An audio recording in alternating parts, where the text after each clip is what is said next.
अलीगढ़ प्रदेश नेतृत्व के आह्वान पर राष्ट्रीय शिक्षकी महासंघ अलीगढ़ के जिलाध्यक्ष डॉक्टर राजेश चौहान एवं जिला मंत्री सुशील शर्मा के नेतृत्व में भारी संख्या में शिक्षक जिलाधिकारी कार्यालय पर एकत्र हुए।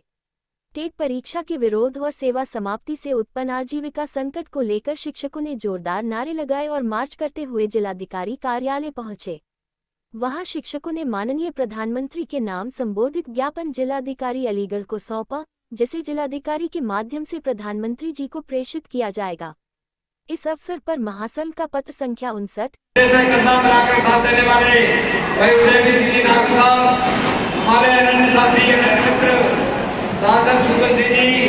हमारे सहयोगी रमेश जी, बाकी सभी सम्मानित साथियों, मुझे तो आज बेहद इसलिए है कि इस कारणों को लेकर चले थे। हमने 2019 में अपने साथियों को बिठा करके कहा था कि भाई जहाँ से काम चलेगा नहीं, जमात बनानी पड़ेगी। अपने महापुरुषों को याद करना पड़ेगा।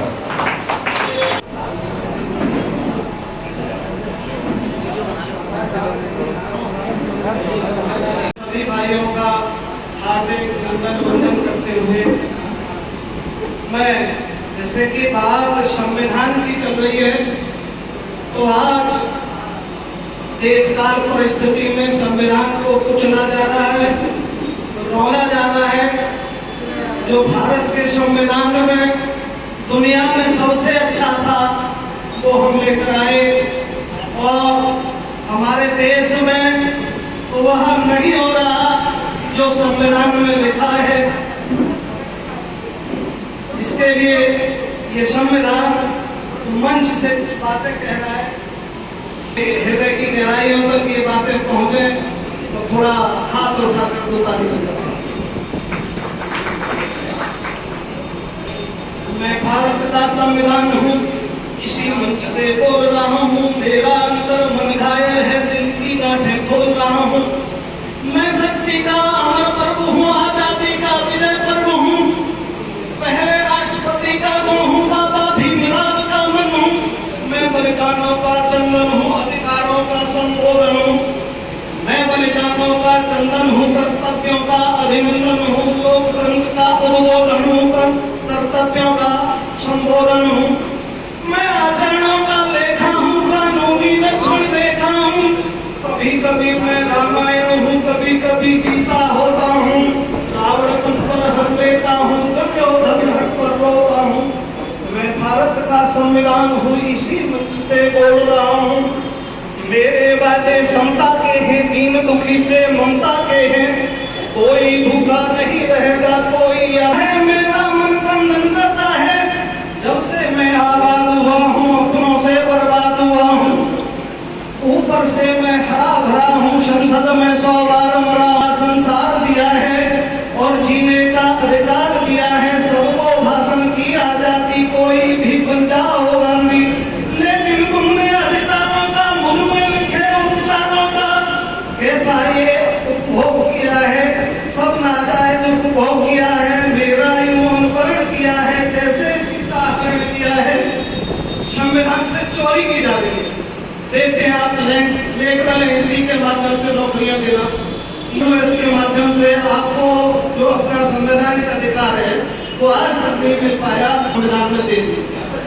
आगे मैंने तो समता लायक है, अब कौन लायक नहीं है।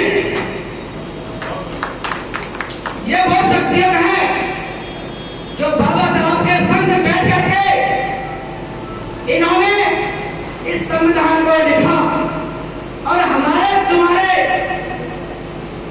हर एक समाज के लिए संविधान में आर्टिकल डाले गए।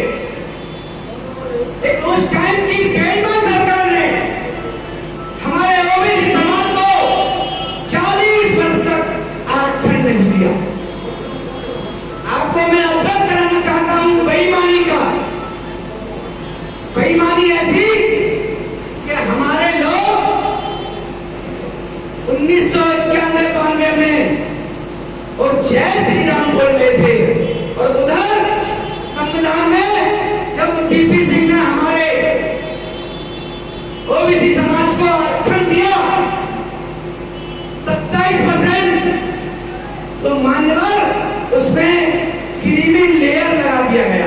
जो आज तक लगा हुआ है।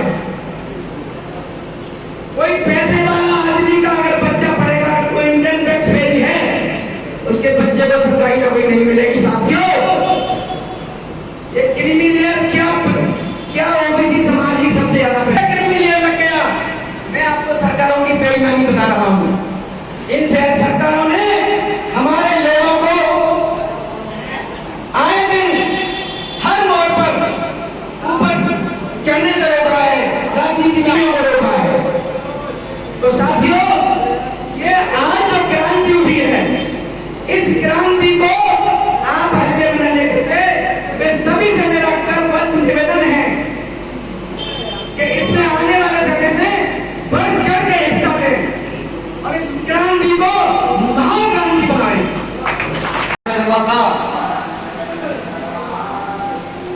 ये एक रातों समाज के वो थे, उनकी हमें जयंती कराई थी,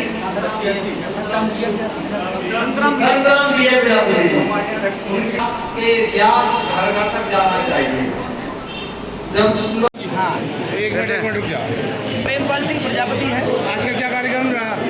आज का कार्यक्रम बहुत अच्छा रहा और ये प्रोग्राम हमने अपने रत्नप्पा कुमार जी, जो संविधान से निर्माता थे और संविधान सभा के सदस्य भी थे, उनको जो हमसे छुपाया गया था आज तक, हमने गूगल पे उनको तलाश करके और हमारे लोगों ने जब हमने इसको फैलाया सब चारों तरफ, तो कहा कि हम इनकी जयंती मनाएंगे। तो आज इनकी जयंती मनाई जा रही है और आगे हम जयंती को आगे बड़ा रूप भी देंगे। तो उनकी प्रेरणा लेकर के हम ये कहना चाहेंगे कि जो एक प्रजापति समाज ही नहीं, ओबीसी समाज जितना भी है, शूद्र समाज जितना भी है, जिनको आज तक सरकार बिल्कुल भी कहीं भी कोई मतलब आरक्षण या मतलब उनको कहीं नौकरियों में भागीदारी या उनको कहीं राजनीति में भागीदारी जो नहीं दे रही है, हम उसका बिगुल बजाएंगे। और आने वाले समय में हम ये भी कहेंगे कि अगर हमें सीट नहीं, हमारे समाजों को सीट नहीं, तो वोट भी नहीं देंगे। सर, आप मंत्री जरूर हैं भाई साहब, लेकिन वो एमएलसी हैं, वो विधायक नहीं हैं। वो विधायक चुन के नहीं आए हुए हैं। विधायक चुन के जब भी आते हैं, उनका एक वजूद होता है और उनका कोई वजूद हमें कहीं नहीं लगता है। वैसे हम उनको मतलब उनकी इज्जत करते हैं। आगे कार्यक्रम चलता रहेगा, ये चलता रहेगा और बहुत बड़े जोर शोर से चलेगा। मंदिर देना चाहते हैं कि समाज संगठन, ये हमने 3 पॉइंट डाले हुए हैं कि समाज पहले शिक्षित होगा हम, और शिक्षा के बाद संगठन, और संगठन के बाद संघर्ष करेगा पूरा समाज हमारा।